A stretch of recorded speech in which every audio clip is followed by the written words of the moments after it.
সহ মঞ্চে উপস্থিত সম্মানিত নেতৃবৃন্দ এবং আমার সামনে উপস্থিত বিশেষ করে গুম, খুন, বিভিন্নভাবে নির্যাতিত ব্যক্তি এবং পরিবারের উপস্থিত সদস্যবৃন্দ, আসসালামু আলাইকুম। আজকে আহ, আমরা এমন কতগুলো মানুষ অথবা এমন কতগুলো মানুষের পরিবারের সদস্যদেরকে নিয়ে একটি অনুষ্ঠান করছি, যাদের ত্যাগ, আত্মত্যাগের কারণ হচ্ছে আমাদের এই আজকের মুক্ত বাংলাদেশ। বিগত 16-17 বছর যেই পরিবারগুলো বিভিন্নভাবে আত্মত্যাগ করেছেন, বিভিন্ন সদস্য নির্যাতিত হয়েছেন বা সদস্যদেরকে হারিয়েছেন, এখানে উপস্থিত এমনও ব্যক্তি আছেন যারা নিজেরা পর্যন্ত নির্যাতিত হয়েছেন, গুমের শিকার হয়েছেন। এই মানুষগুলোর আত্মত্যাগের কারণেই কিন্তু আজকের এই মুক্ত বাংলাদেশ, যেখানে কোটি কোটি মানুষ কম বেশি মুক্তভাবে শ্বাস নিতে পারছে। আজকে যেই পরিবারগুলো আপনারা আজকে উপস্থিত হয়েছেন, যাদেরকে আপনারা বিভিন্নভাবে হারিয়েছেন, হারানোর মূল কারণটি কি ছিল? কারণটি ছিল এই দেশের মানুষের রাজনৈতিক অধিকারকে প্রতিষ্ঠিত করা। এই দেশের মানুষের রাজনৈতিক অধিকারের পাশাপাশি অর্থনৈতিক অধিকারকেও প্রতিষ্ঠিত করা। সংক্ষেপে বললে মানুষের অধিকারকে প্রতিষ্ঠিত করা, যেটি ছিনিয়ে নেওয়া হয়েছিল। আজকে এখানে যারা উপস্থিত আছেন, যারা নিজেরা ভিকটিম, আমি একজনকে সরাসরি এখান থেকে দেখতে পাচ্ছি, ভিকটিম খোকন মঞ্চে বসে আছে। খোকনের মতন আরো অনেকেই সামনে উপস্থিত আছেন হয়তো, একই সাথে এরকম পরিবারগুলো উপস্থিত আছেন। আহ একটি কথা আমি আমার পক্ষ থেকে কখনো বলিনি, আজকে এখানে আমি কথাটি উপস্থাপন করতে চাচ্ছি।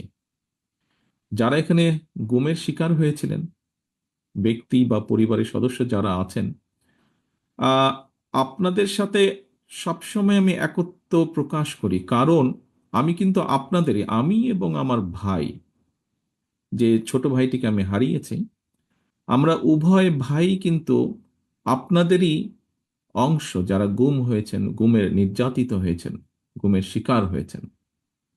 কিছুদিন আগে আমি হুম্মম কাদেরের সাথে কথা বলছিলাম, ও এসেছিল আমার সাথে একটি বিষয় আলাপ করার জন্য।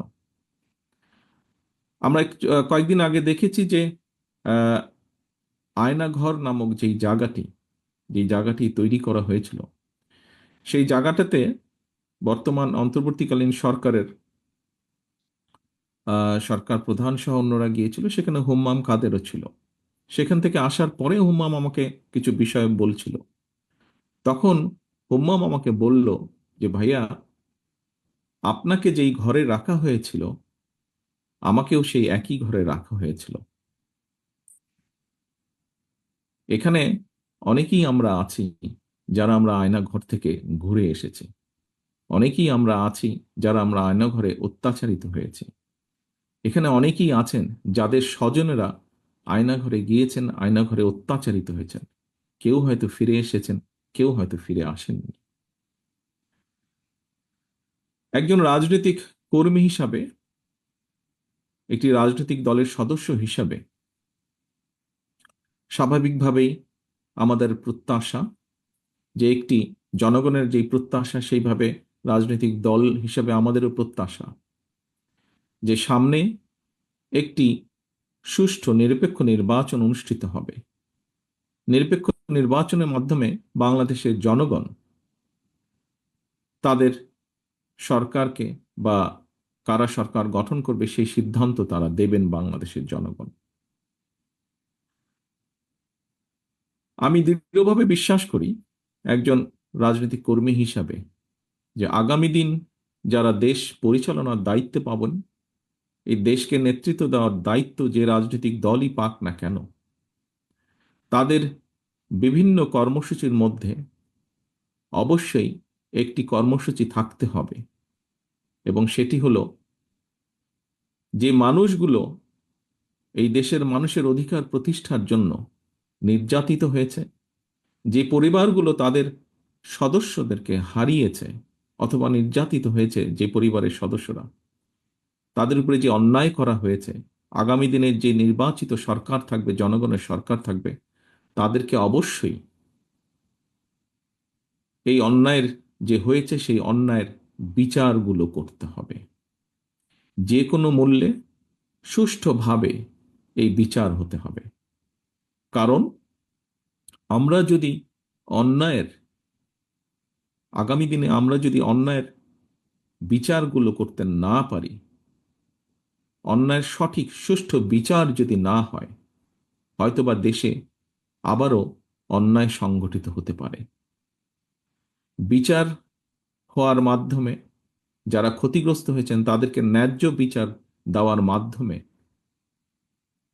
সমগ্র দেশের কাছে, দেশের মানুষের সামনে এটি প্রতিষ্ঠিত করা খুবই জরুরি যে অন্যায়কারী অন্যায়কারী, এবং যে অন্যায় করবে, ন্যায়ের বিরুদ্ধে যে যাবে, তাদেরকে দেশের আইন অনুযায়ী অবশ্যই শাস্তির সম্মুখীন হতে হবে।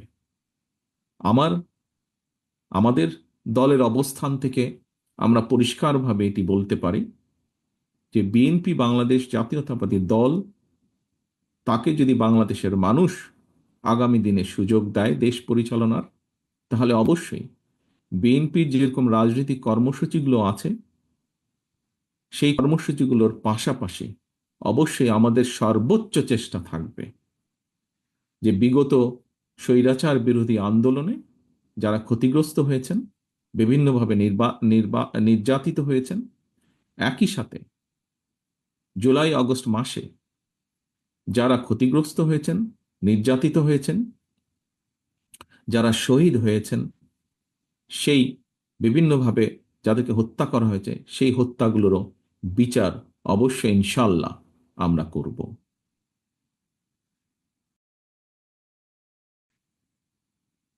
সামনে উপস্থিত শহীদ পরিবারের সদস্যবৃন্দ, উপস্থিত নির্যাতিত ব্যক্তিবর্গ, আপনাদেরকে আমি আজকের এই ইফতার মাহফিলে একটি অনুরোধ বা আহ্বান রাখতে চাই আপনাদের কাছে। আপনারা দয়া করে হতাশ হবেন না, আশা রাখবেন। আমরা এতটুকু যখন এসেছি, ইনশাল্লাহ আমরা সামনের পথটুকু পাড়ি দিতে সক্ষম হব।